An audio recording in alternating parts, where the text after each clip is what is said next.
বলে যেদিনে আমার সন্তান মুহাম্মাদুর রাসূলুল্লাহ সাল্লাল্লাহু আলাইহি ওয়াসাল্লাম নবী আগমন করবে, আমি তাকে দেখলাম আমার ঘরের মধ্য থেকে শাম দেশের বড় বড় রাজপ্রাসাদগুলা দেখা যায়। আমি বড় অবাক হয়ে গেলাম, আমি কেমনে দেখতে পাইলাম? আমার যদি তোমরা প্রশ্ন করো, আমি বলবো আমার গর্ভ থেকে যেই মুহাম্মাদুর রাসূলুল্লাহ আগমন করেছে, ওই মুহাম্মাদুর রাসূলুল্লাহর নূরের ঝলকে আমি ওই বড় বড় রাজপ্রাসাদগুলা দেখেছি। জোরে বলেন সুবহানাল্লাহ। আল্লাহ বলে নূর এসেছে, আর মা আমেনা বলে ওই নূরের আলোতে আমি বড় বড় রাজপ্রাসাদ দেখেছি। এবার আমার নবীর কলিজার টুকরা স্ত্রী আম্মা জান খাদিজাতুল কুবরা রাদিয়াল্লাহু তাআলা আনহা, আমার নবীজির কলিজার টুকরা স্ত্রী আম্মা জান আয়েশা সিদ্দিকা রাদিয়াল্লাহু তাআলা আনহা, তিনি বলেন আমি একদিন আমার ঘরের মধ্যে অবস্থানরত, আমি সেলাই করতেছিলাম। আমার সেলাইরত অবস্থায় আমার হাতের সুইটা পড়ে গেছে। আমি সুইটাকে তালাশ করতে লাগলাম। এমন সময় আমার ঘরের মধ্যে রাহমাতুল লিল আলামিন নবী আগমন করলেন। আমি দেখতে পাইলাম রহমতের নবীর নূরানী চেহারা মুবারকের আলোতে আমার সুইটা আমি আমার চোখ দ্বারা দেখতে পাইলাম। তার মানে আল্লাহ বলে নূর এসেছে, মা আমেনা বলে নূরের আলো দিয়ে আমি দেখছি সারা প্রাসাদ। মা আয়েশা সিদ্দিকা বলে আমি এই নূরের আলোতে সুই খুঁজা পাইলাম। ওই নূর কোনো সাধারণ নূর না, আমার আল্লাহ তাআলা ডাক দিয়ে কয় জগতের মানুষ, ওই নূরে মুহাম্মদী আমি আল্লাহ তাআলা স্বয়ং আমার থেকে পয়দা করেছি। জোরে কম মুসলমান, ওই নূরের আগমনে আপনারা সবাই খুশি, কিন্তু আমাদেরকে অনেকে ফতোয়াবাজি করবে নূরের আগমনে তোমরা যে তো খুশি উদযাপন করো, কারণ কি তোমরা কেন খুশি হয়ে যাও? এত ঈদ পালন করো, তোমাদের কি কলমজে না? তোমাদের কি সন্তুষ্ট হয় না? বলে না না না, আমাদের সন্তুষ্ট হবে কেমন করে সন্তুষ্ট হব? কারণ তোমরা ঈদুল ফিতর পালন করো, এটা আমার আল্লাহ তাআলা তোমাদেরকে দিয়েছেন। তোমরা ঈদুল আযহা পালন করো, স্বয়ং আমার আল্লাহ তাআলা দিয়েছেন। এই দুইটা ঈদ না শুধু, এটার পাশাপাশি তোমরা দুনিয়াতে ঈদুল জুমা আদায় করো। জুমার দিনটাকে আল্লাহ তাআলা ঈদ নির্ধারণ করেছে। ও মুসলমান ইমানদার, আপনি কেন মিলাদুন নবী পালন করেন? বলে আমার আল্লাহ তাআলা ইয়াউমুল আরাফার দিনকে ঈদের দিন বলেছে, কিন্তু আমার আল্লাহ তাআলা রাহমাতুল লিল আলামিন নবীর প্রেমে মায়ায় পইরা জুমার দিনকে ঈদের দিন বানাইছে, আরাফার দিনকে ঈদের দিন বানাইছে, ঈদুল ফিতরের দিনকে ঈদের দিন বানাইছে, আজহার দিনকে ঈদের দিন বানাইছে। যেই নবী রাহমাতুল লিল আলামিন নবী না আসলে ঈদুল ফিতর পাইতাম না, যেই নবী রাহমাতুল লিল আলামিন নবী না আসলে ঈদুল আজহা পাইতাম না, ঈদুল জুমা পাইতাম না, ঈদুল জুমা ঈদুল আরাফা পাইতাম না। ওই নবীর আগমনে আমরা খুশি হইয়া ঈদ আদায় করি, খুশি উদযাপন করি। ও বন্ধু, এই খুশি আমরা পালন করতে পারবো না, এটা কোরআনে নাই, হাদিসে নাই, কোনো জায়গার মধ্যে লিপিবদ্ধ নাই। কিন্তু আমার আল্লাহ তাআলা ডাক দিয়া কয় জগতের বান্দার দলেরা, ও বান্দার দলেরা, কুল বিফাদলিল্লাহি ওয়া বিরহমাতিহি ফাবিযালিকা ফালিয়াফরাহু হুয়া খায়রুম মিম্মা ইয়াজমাউন। যখন তোমরা তোমাদের কাছে আমি আল্লাহ তাআলার ফজল পাও, রহমত পাও, তোমরা খুশি উদযাপন করো, কেননা তোমাদের কাছে যা একত্রিত করা তার চাইতে এগুলা উত্তম। ও আল্লাহ, আপনি বলেছেন রহমত পাইলে খুশি উদযাপন করার জন্য, কিন্তু আমরা তো নবী পাইলাম, রহমত পাই না। আল্লাহ অপর আয়াতে ঘোষণা করে, ওয়ামা আরসালনাকা ইল্লা রাহমাতাল লিল আলামিন, আমি আল্লাহ তাআলা তোমাদের কাছে আরসাল করি নাই, পার্সেল করি নাই, পাঠাই নাই, তবে হ্যাঁ পাঠাইছি ইল্লা রাহমাতাল লিল আলামিন, ইয়ানে রহমত বমানা মুহাম্মাদুর রাসূলুল্লাহ সাল্লাল্লাহু আলাইহি ওয়াসাল্লাম।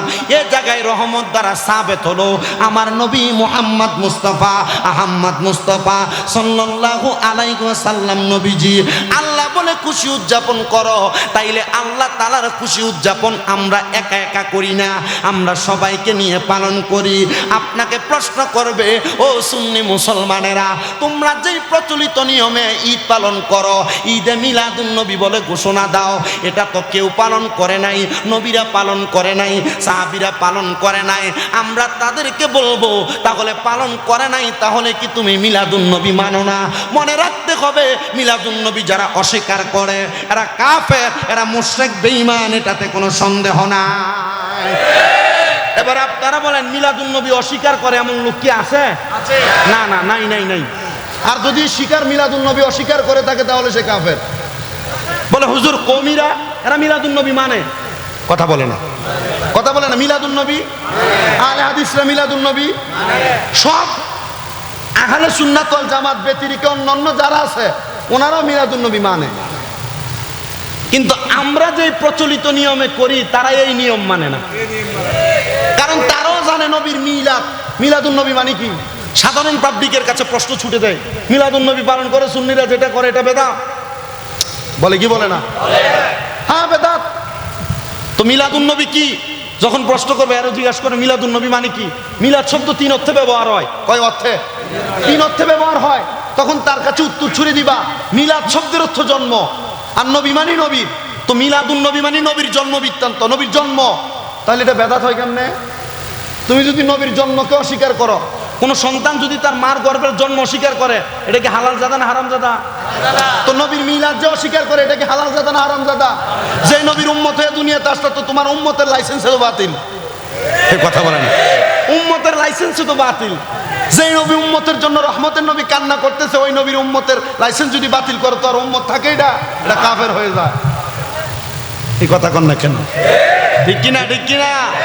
এই জন্য উম্মতের লাইসেন্স বাতিল করা যাবে না। উম্মতের লাইসেন্স যদি ঠিক রাখতে চাও নবীর মিলাদুন নবী মানতে হবে। আর যদি নবীর মিলাদুন নবী অস্বীকার করো উম্মতে মুহাম্মদি থেকে লাইসেন্সের নাম কাটা যাবে, নাম কাটা যাবে। আমরা লাইসেন্সে নাম লিপিবদ্ধ রাখার জন্য মিলাদুন নবী করতেছি, করব, করতে থাকবো জীবনভর। রাজি আছি কারা কারা? হাত উঠে আল্লাহকে দেখা দে। তাকবীর দেওয়ার নাই কেউ?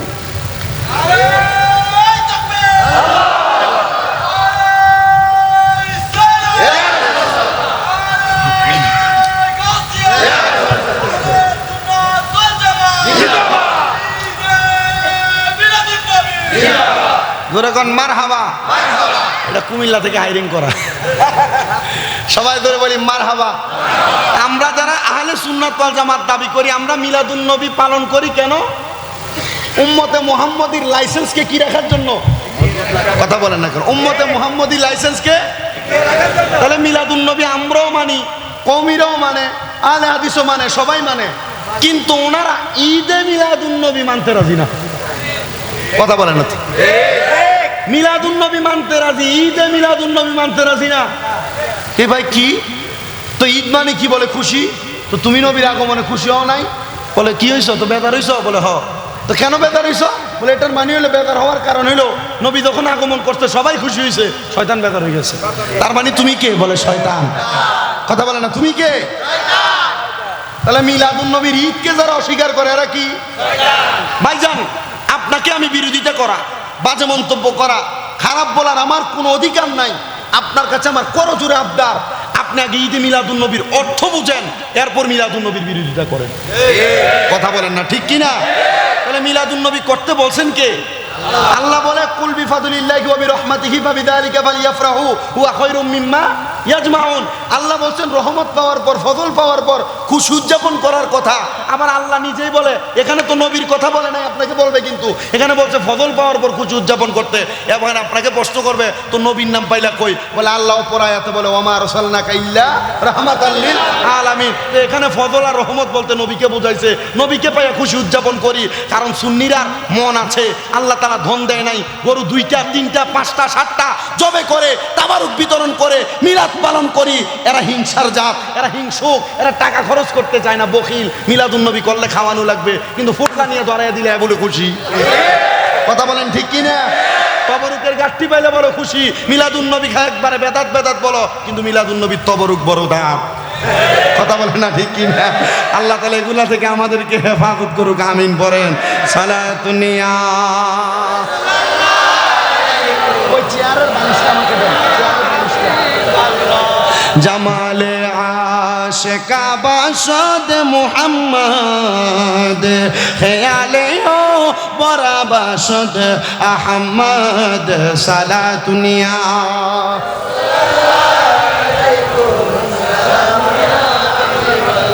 मोहब्बत कमली वाले से वो जज्बा है सुनो लोगों, ये जिस मन में समा जाए वो मन मेला नहीं होता। मोहम्मद की गुलामों का कफन मेला नहीं होता। साला दुनिया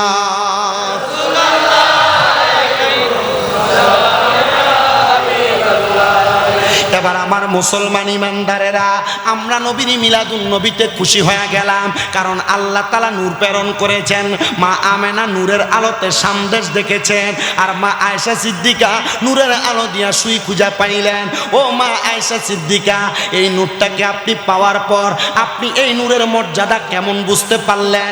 যেহেতু এই যে মিলাদুন নবীর মাস, আপনাদের কাছে একটু বয়ানের ধারাবাহিকতা রক্ষা করি।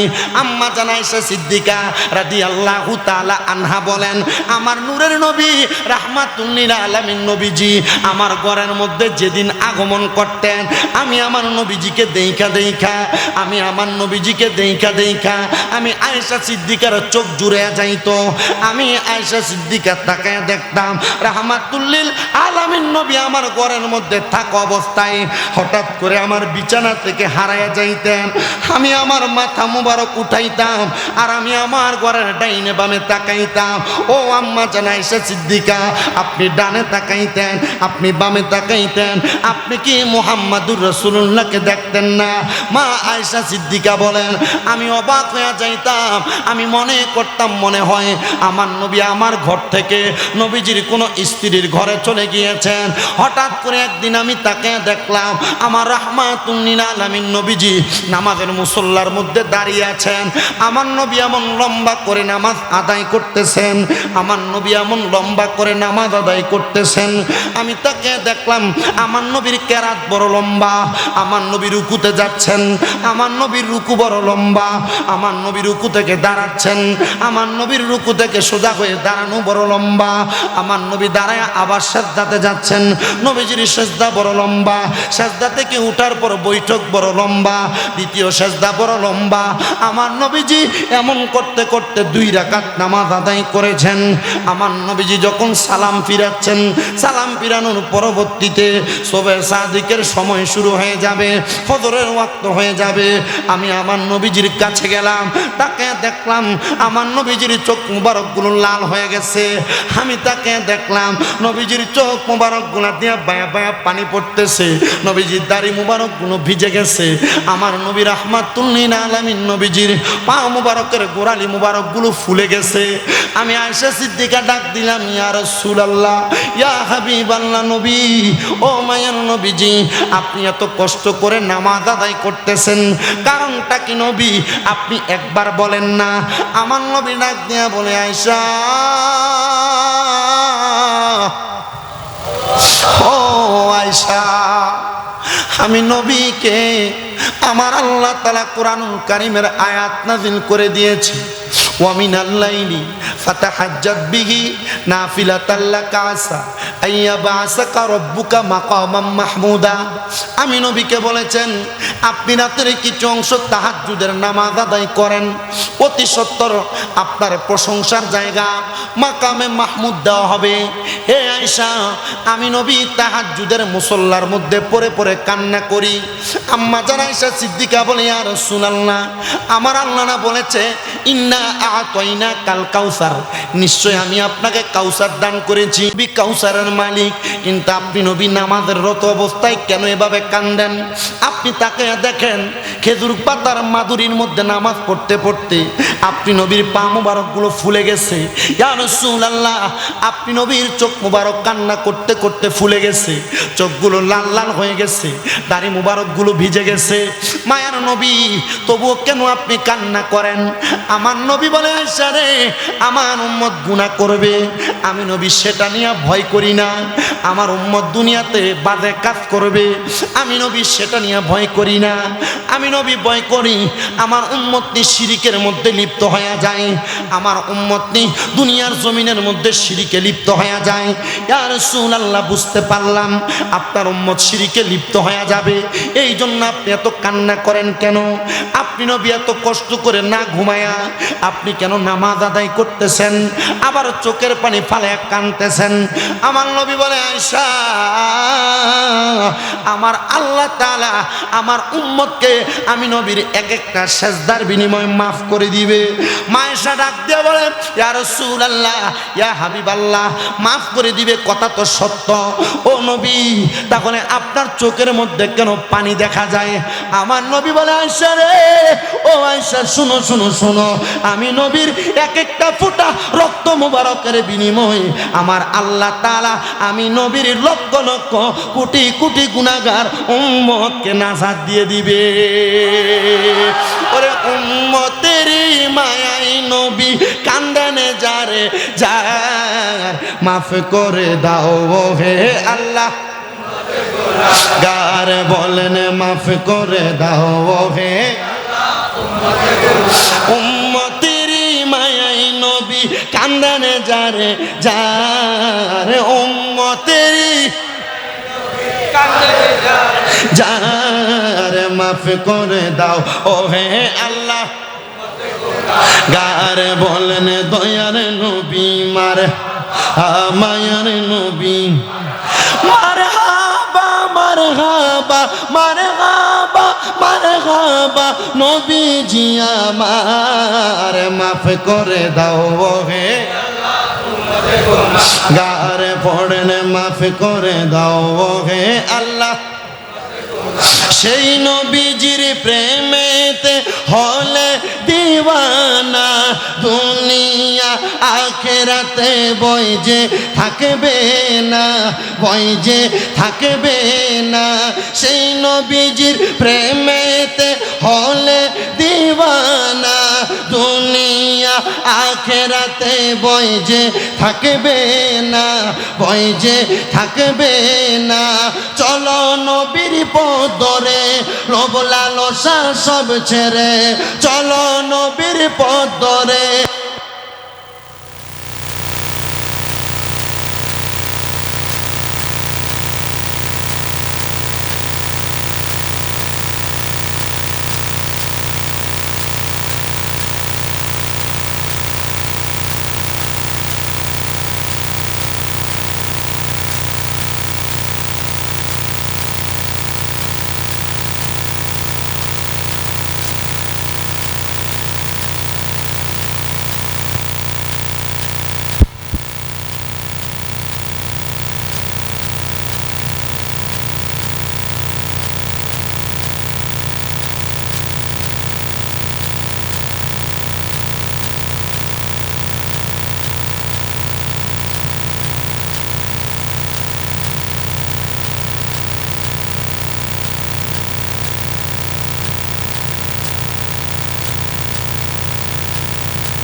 আছেন, উদ্ধার হতে পারতেছেন না, আমি আপনাকে বলবো সবচাইতে বড় নেয়ামতওয়ালা সালাত সালাতুত তাহাজ্জুদ। পৃথিবীতে যত আউলিয়া কারাম, হযরতে কাতাল শাউনি ওলি না, ইমাম শেরে বাংলা ওলি না, গৌসুল আজম মেজবান্ডারি ওলি না, যত আউলিয়া কারাম আছে, আমি আমার জীবনে 288 জন আল্লাহর ওলির জীবনী ফার্স্ট টু লাস্ট পড়ছি। পড়ার পর দেখলাম এই 288 জন আল্লাহর ওলি তাহাজ্জুদ নামাজ পড়ে ওলি হয়েছেন। ওনাদের জীবনের শ্রেষ্ঠ ইবাদতের মধ্যে একটা ইবাদত হলো তাহাজ্জুদের সালাত। আপনি আল্লাহর প্রিয় হয়ে যাবেন শুধু 5 ওয়াক্ত নামাজ পড়ে। আল্লাহর প্রিয় হওয়ার জন্য 5 ওয়াক্ত সালাতের পাশাপাশি তাহাজ্জুদের সালাত। বলেন কিসের সালাত? আপনাদের কি কষ্ট হচ্ছে? চিন্তা করতেছে হুজুর মাহফিল মিলাদুন নবীর আমাদেরকে সালাত কান্দে তুলে দিচ্ছেন। আর আব্বা সালাত আদায়ের মাধ্যমে রাহমাতুল লিল আলামিন নবী মিলাদ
জিব্রাইল আমার সামনে দাঁড়ায় রইলেন।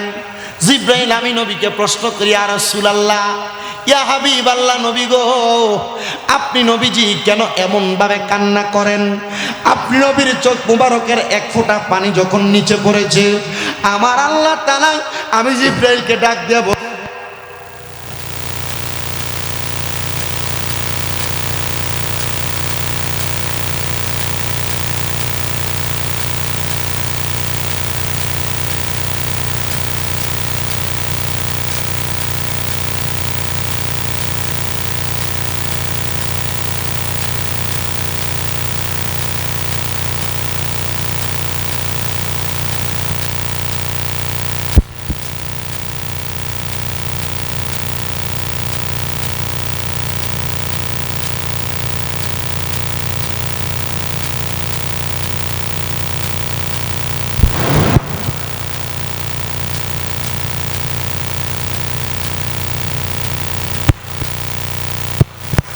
কারণ জিব্রাইল মুআল্লিমুল মালাইকা, সব ফেরেশতার শিক্ষক।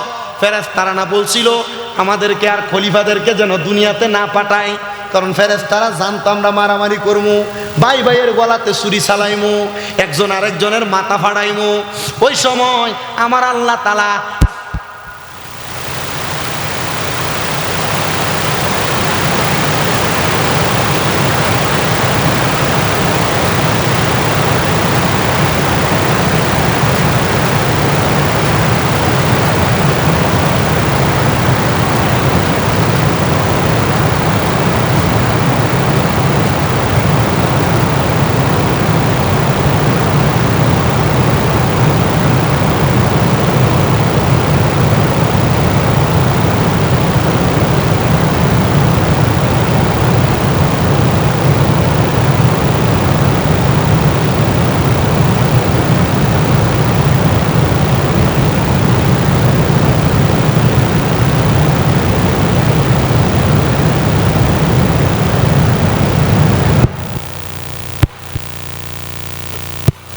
নামাজ আদায় করে আমার আল্লাহর কাছে হক কোনো বিষয় চাও, হালাল কোনো বিষয় চাও, আমার আল্লাহ তাআলা তোমাদেরকে তা দান করে দিবে।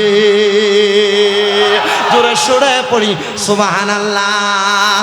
তখন থেকে আমার আল্লাহ তাআলার বান্দারা তাহাজ্জুদ গুজারি হয়ে গেছে। এমন একজন তাহাজ্জুদ গুজারি বান্দা যার নাম হযরতে মকবুল আহমদ সেরহিন্দি। মকবুল আহমদ সেরহিন্দি বলেন, আমি আমার জীবনে কোনোদিন তাহাজ্জুদ বুঝ হওয়ার পর কাজা করি নাই। কি কাজা করে নাই? কি কাজ করে নাই? ফজর, জোহর, আসর, মাগরিব, এশা কোন দিক দিয়ে যায় আমি মৌলবীরও খবর থাকে না, সাধারণ পাবলিকেরও খবর থাকে না। আর হযরতে মকবুল আহমদ শেরহিন্দ বলেন আমি কখনো তাহাজ্জুদ কাজা করি নাই। এ মুরব্বী বাবারা, মিলাদুন নবীর মাহফিলে বসায়া নবীর একটা খাস ইবাদত আজকে শিক্ষা দিয়ে এখান থেকে বিদায় নিব। আমি কয়েকদিন আগে কিনা বলে এটা রিজার্ভ বাজার, রাঙ্গামাটি রিজার্ভ বাজার, আমার কুদ্দুস ভাই ওসিয়া কমিটির কি সভাপতি, ওনার ওয়ার্ডের মারহাবা পড়েন না, ওসিয়া কমিটির সভাপতি। তারপরে আমার আর কাছানা শফিউল আছে না, এরা আসছে ওইখান থেকে, আলহামদুলিল্লাহ দোয়া করবেন এদের জন্য। আমি ওইখানেও তাহাজ্জুদ নামাজের ফজিলতের কথা 10-15-20 মিনিট বলে দিয়ে গেছিলাম, ঠিক না? আমি বলে দেই কেন জানেন? কারণ আমি আমার এলেম কালামের পুরে কথা বলতে পারি না। আমি মাত্র কামেল 2য় বর্ষে, মানে আবার কামেল ফিকার শেষ পরীক্ষা দিয়ে ফাইনাল পরীক্ষা দিব, কুমিল্লা ইউনিভার্সিটিতে বাংলা অনার্স ফাইনাল হবে, কিন্তু আমি আমার এলেমের যুদ্ধে আমি কথা বলতে পারি না। আমি এতটুকুর জোরে কথা বলি যে আমি আমার উস্তাদদের শিখানো কয়েকটা মর্তবাওয়ালা আমলের ওয়াজ করার কারণে, ইমানের পাওয়ার তো আছে, মর্তবাওয়ালা আমলের ওয়াজ করার কারণে আল্লাহ আমার দেশে বিদেশে ঘুরাচ্ছে। আমি এতটুকু বলতে পারি, আমি আমার এলেমের জোরে কথা বলি না, কারণ আমার বিন্দু পরিমাণ এলেম নাই। আপনাদের এলাকার মসজিদের মুয়াজ্জিন সাহেবের আমার থেকে ভালো এলেম আছে, আমার এলেম ক্ষুদ্র, আমি এই এলেম দিয়ে কথা বলতে জানি না। তবে যা বলবো, যে কথাটা মনে হবে আপনি মানলে আপনার উপকার হবে, আপনি এই কথার উপর আমল করবেন, পড়েন ইনশাআল্লাহ। কারণ এই মাহফিল যে লাখ টাকা খরচ করে গরু 2টা জবাই করে করতেছেন, এটার লাভটা কি হবে? এটার সফলতা কি? সফলতা তখন যখন আজকের ওয়াজ শোনার পর মানুষ এটাকে আমলে বাস্তবায়ন করবে। কথা বলেন না? কথা ঠিক আছে না? আমলে বাস্তবায়ন করলে মাহফিল সফল হবে। আল্লাহ কবুল করেন, পড়েন আমিন। আর মুহাব্বতের আওয়াজে পড়েন আমিন। হযরতে মকবুল শাহ শেরহিন্দি বলেন, এ দুনিয়ার মানুষের দলেরা, আমি কোনোদিন তাহাজ্জুদ কাজা করি নাই। তার মানে ফজর, যোহর, আসর, মাগরিব, এশা এগুলো রেগুলার পড়তেন, তাহাজ্জুদ কাজা করেন নাই। মকবুল আহমদ শেরহিন্দ বলেন, আমার মনে বড় আশা, এ তাহাজ্জুদ নামাজ যেই নবীর কারণে আসলো, ওই নবীকে একবার দেখব। মদিনা মদিনা আসে কম মিনের ঠিকানা, বলেন মদিনা আসে কম মিনের ঠিকানা, বলেন মদিনা আসে কম মিনের ঠিকানা। হায়রে দিদার চেয়ে কাঁদো তোমরা, দিদার চেয়ে হও না নবীর দিওয়ানা, মদিনা মদিনা আসে কম মিনের ঠিকানা, বলেন মদিনা আসে কম মিনের ঠিকানা। বাবা জালালউদ্দিন সুয়ুতি ৭৫ বার দেখল নবীজি, হায়রে এতবার দেখিয়াও নবী তৃপ্তি তাহার হলো না, মদিনা আসে কম মিনের ঠিকানা। অল্প কিছুদিন হয় আমি মদিনা থেকে আসছি, আমি আসার সাথে সাথে একটা ছেলে বলে, হুজুর চুলগুলোতে খাইতে ফেলেন। আমি বললাম মদিনা গেছি তো, মক্কায় গেছি তো, চুলগুলো এখানে যাওয়াতে কামানো লাগছে, হলক করা লাগছে, এজন্য এ বাবা মদিনা যাইতে মন চায় না আপনার? আশিক মুমিনের ঠিকানা বিশ্বাস হয় না আপনার? বহু মৌলবীরা যারা বাংলাদেশে এসে বেদাত ফতোয়া দেয়, নবীর রওজার কাছে যে কিছু চাওয়া যাবে না, আমি দেখতেছি মদিনা শরীফের রওজার একবারে যে দিক দিয়ে বের হয় বাবে জিব্রাইল, এদিক দিয়ে দাঁড়ায় দাঁড়ায় কান্দে। আরে আমি করে আমি মৌলবী সাহেবরা না বাংলাদেশে ফতোয়া দেয় নবীর রওজার দিকে ফিরে কিছু খাওয়া যাবে না, নবীর কাছে যাওয়া যাবে না, এ মৌলবী সাহেব এখন দিয়ে রওজার দিকে ফিরা ফিরা কান্দে।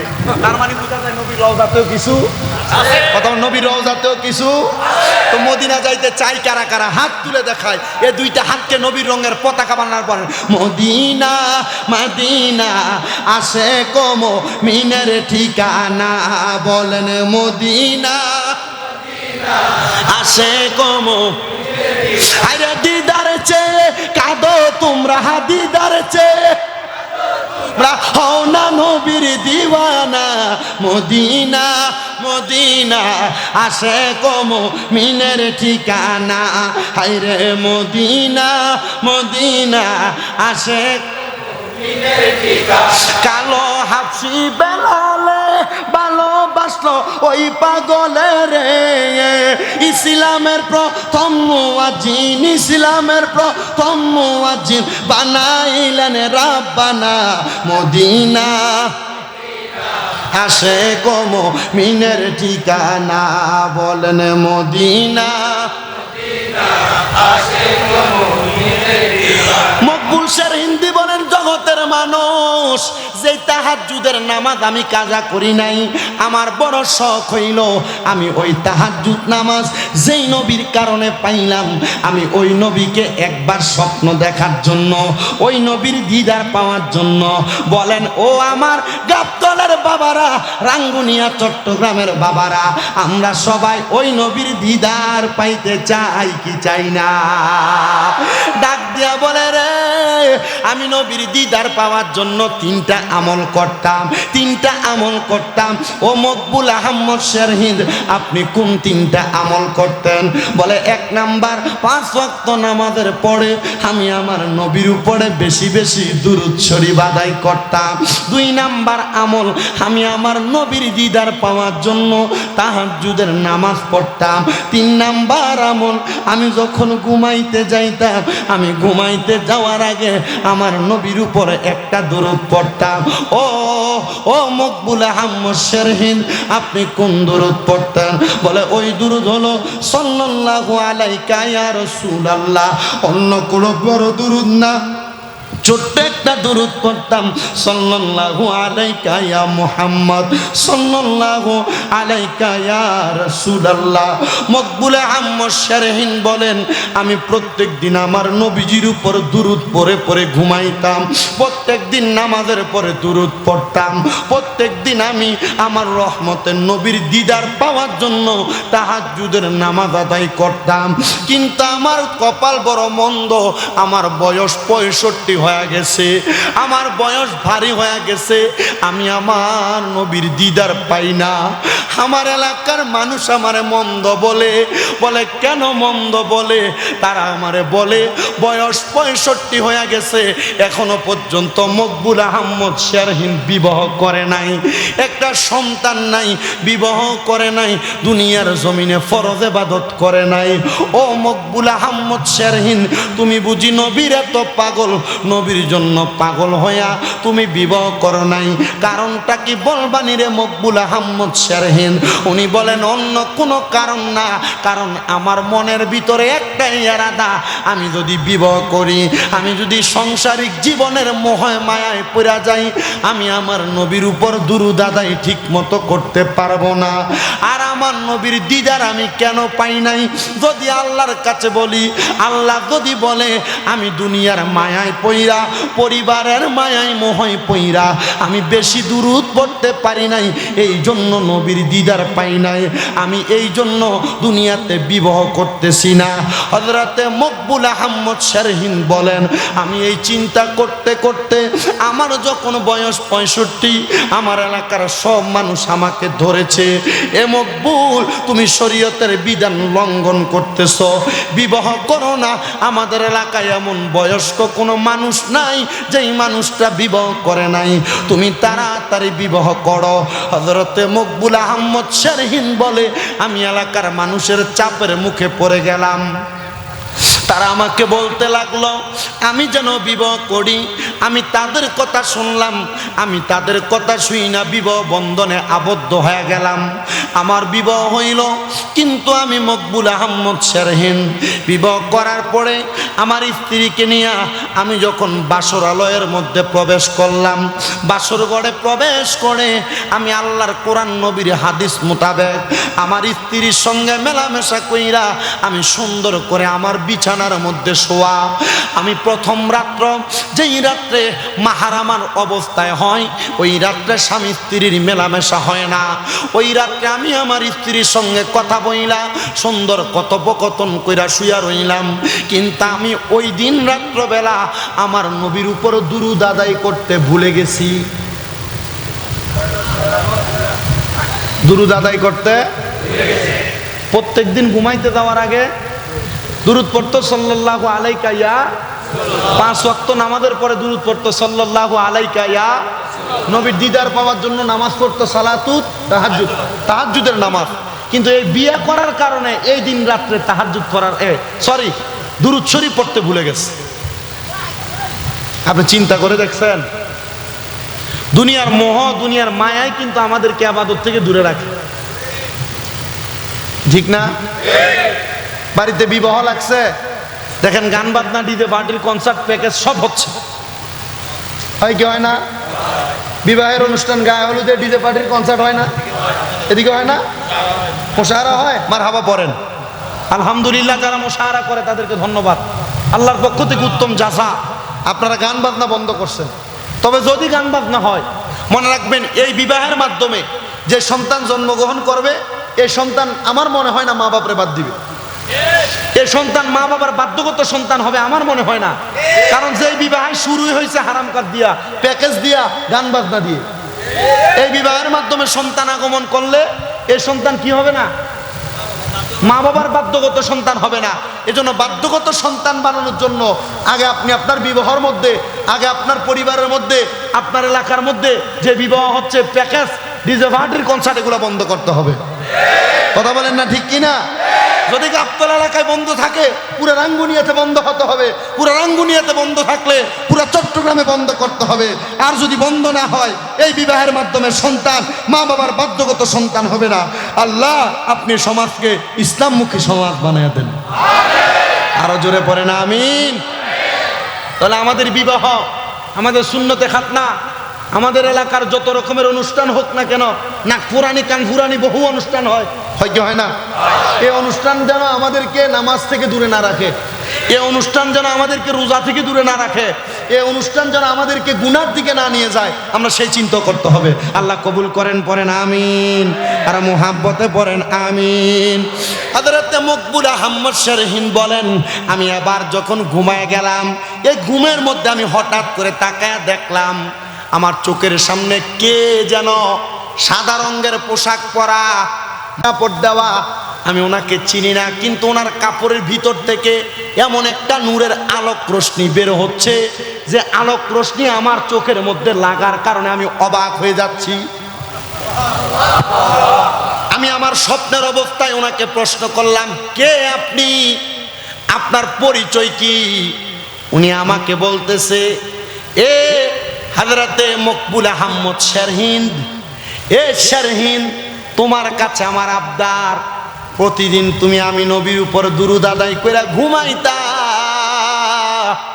আজকে কেমনে আমি নবীর দুরূদ আদায় না করে স্ত্রীর মায়ায় পড়ে ঘুমায়া গেলা?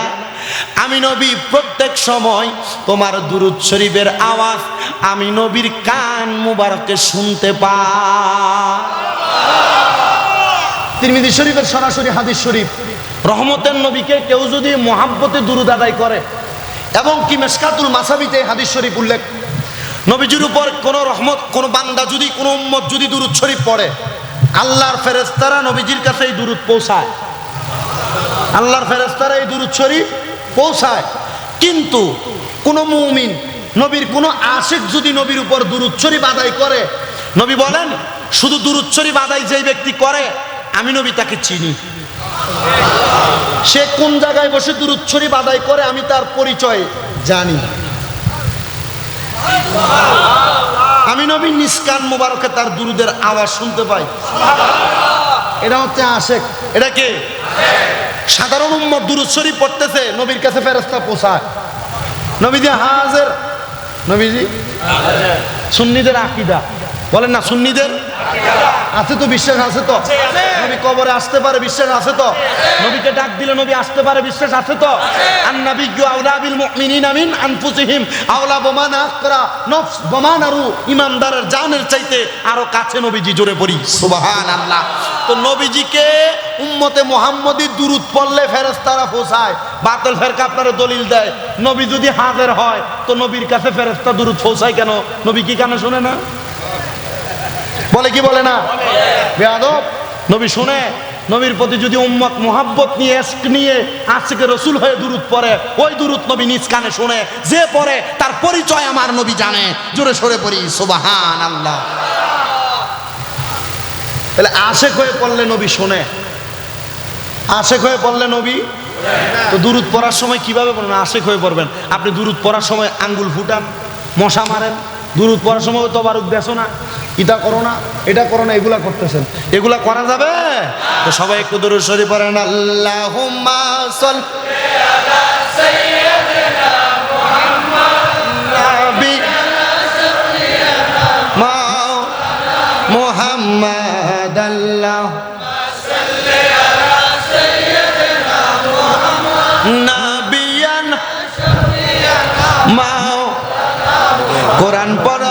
হাদিস পড়ো নবীর সুন্নত পালন করো কোরআন পড়ো হাদিস পড়ো নবীর সুন্নত পালন করো নূর নবীজি করবে রে পার নূর নবীজি করবে রে পার রোজ হাসরের ময়দানে আল্লাহুম্মা নাবিয়ান নবী আছে কানে শুনি চোখে নবী দেখলাম না রে চোখে নবী দেখলাম না নবীজিকে না দেখাইয়া কবর দেশে নিও না আল্লাহুম্মা নাবিয়ানা মুসলমান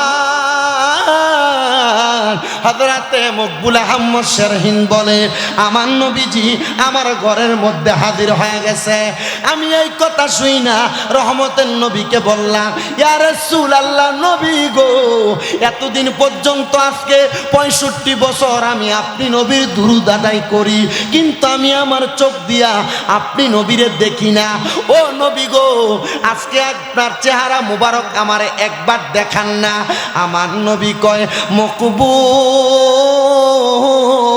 ও মকবুল আজকে দেখতে পারবা না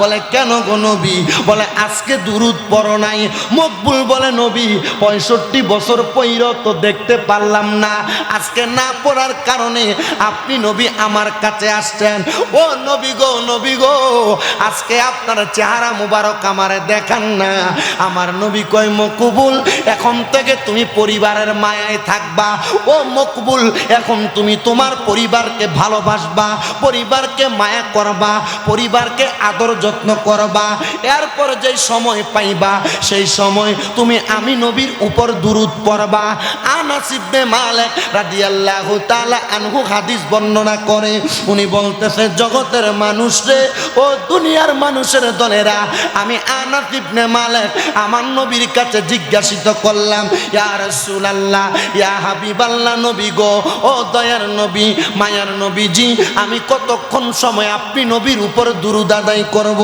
আমার নবীজিকে বললাম ইয়া রাসূলুল্লাহ আমি আমার সারাটা সময়কে দুইটা ভাগে বিভক্ত কইরা অর্ধেক সময় আপনার উপর দুরূদ পড়ব অর্ধেক আমি দুনিয়াতে কাজকর্ম করব আমার নবী পড়ে আলহামদুলিল্লাহ তবে এর চাইতে বেশি পড়লে ভালো আনাস ইবনে মালিক কই ইয়া রাসূলুল্লাহ আপনি নবীর জন্য আমি আমার পুরাটা সময় তিনটা ভাগ করব আমি তিনটা ভাগের 2 ভাগ আপনি নবীর উপর দুরূদ পড়ব আরেক ভাগ দুনিয়ার কাজে কাটিয়ে দিব আমার নবী বলে আলহামদুলিল্লাহ এর চাইতে বেশি হলে ভালো আনাস ইবনে মালিক কই ইয়া রাসূলুল্লাহ ও মায়ার নবী আমি তাইলে 4 ভাগ করব 1 ভাগ আপনি নবীর উপর 3 ভাগ আপনি নবীর দুরূদ আরেক ভাগ আমি দুনিয়াবি সময়ের জন্য আমার নবী কয় আলহামদুলিল্লাহ এর চাইতে বেশি পড়লে ভালো হাদিসের বর্ণনাকারী বর্ণনা করে বলে আনাস ইবনে মালিক পরবর্তী উত্তর দেয় ইয়া রাসূলুল্লাহ যদি পুরা সময় আপনি নবীর উপর দুরূদ পড়লে ভালো হয় আমি আমার জীবনটা সর্বসময় আপনি নবীর উপর দুরূদ পড়ে কাটিয়ে দিব সালাতু সালাম গয় আমার দুরূদ সালাম গয় আমার কয় নবী মুস্তাফা তোমরা যদি যাও না বলো সালাতু সালাম গয় আমার দুরূদ কয় নবী মুস্তাফা তোমরা যদি মদিনা মদিনা তোমরা যদি যাও গো হ্যাঁ বলো তোমরা যদি ওরে মদিনা শরীফের মাঝে আরে স্বর্ণের একটি মিম্বর আছে গো আরে সে মিম্বরে খুতবা দিতেন সে মিম্বরে খুতবা দিতেন দিনের নবী মুস্তাফা তোমরা যদি যাও সালাতু সালাম গো আমার দুরূদ সার কয় নবী মুস্তাফা তোমরা যদি যাও মদিনা আমি এই মিম্বর আমি আমার নিজ হাত দিয়ে ভাবে মুছছি রিয়াদুল জান্নাতে প্রবেশ কইরা যখন 2 রাকাত নামাজ পড়ছি মুতোয়ারা বলতেছি আল্লাহ হাজি তাড়াতাড়ি বাড়িতে বলতেছে। আমি এখানে দাঁড়াই, আমার সাথে আমার লন্ডনে থাকে আমার এক আব্বাজান মঞ্চেস্টারে, উনি আমাকে, আমি ওনার সাথে গেছিলাম হজে। তো উমরাতে যাওয়ার পর আমার আব্বাজান উনি পুলিশের সাথে কথা বলে, আমি মিম্বর এবং একটা পিলার আছে, এই পিলারের মাঝখানে ঢুকে গেছি।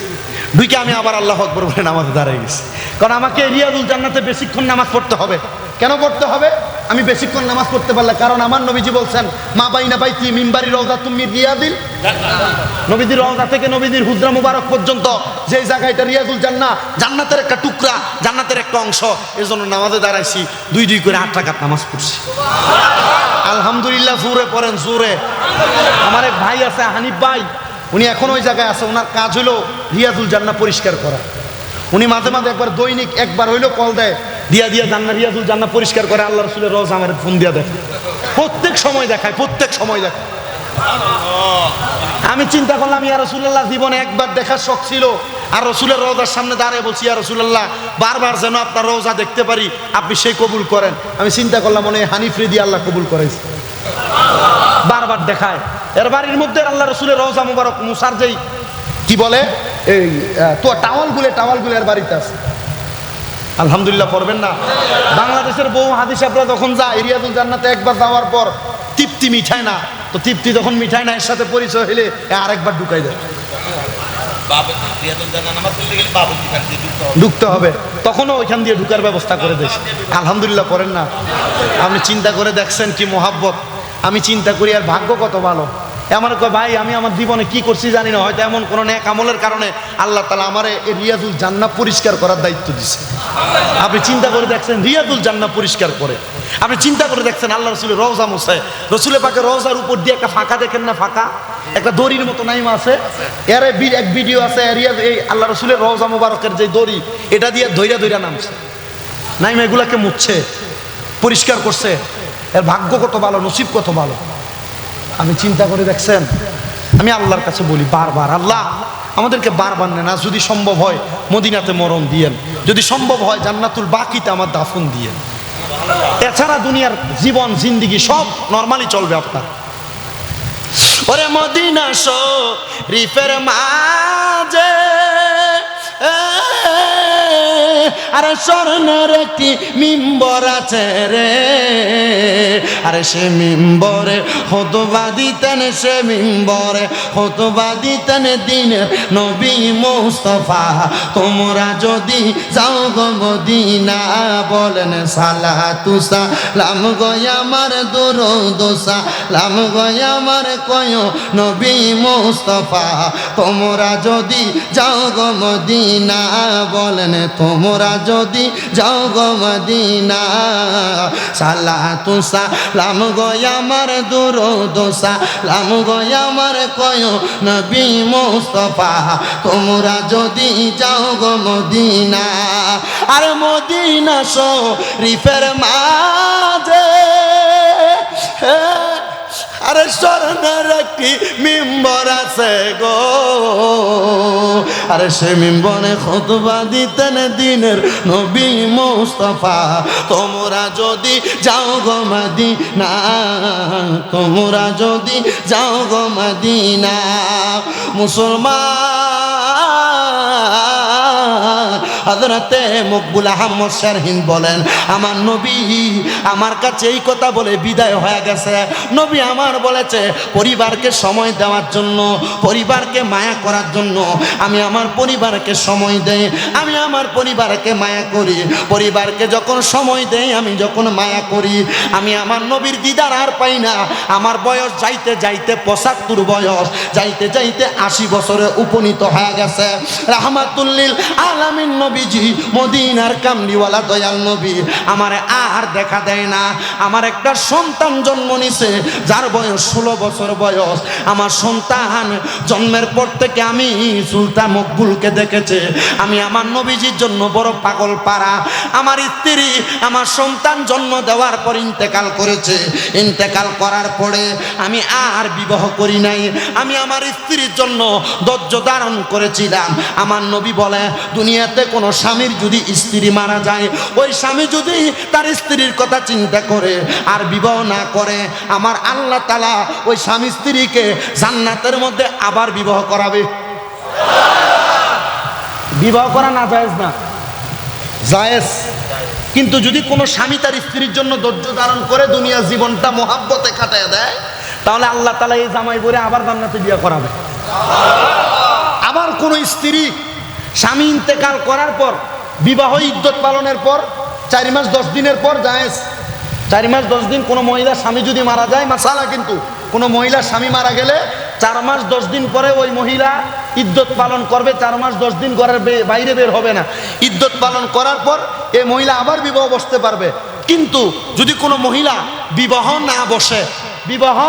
না বসে তার স্বামীর মোহাব্বতে পরবর্তী জীবন অতিবাহিত করে, আল্লাহ তাআলা ওই মহিলাকে তার স্বামীর সাথে জান্নাতে আবার বিবাহ করাবেন এবং ওই মহিলাকে জান্নাতি 40 জন হুরের সরদারিনী বানায়া তার স্বামীর খেদমতে অভিযুক্ত করে রাখবেন।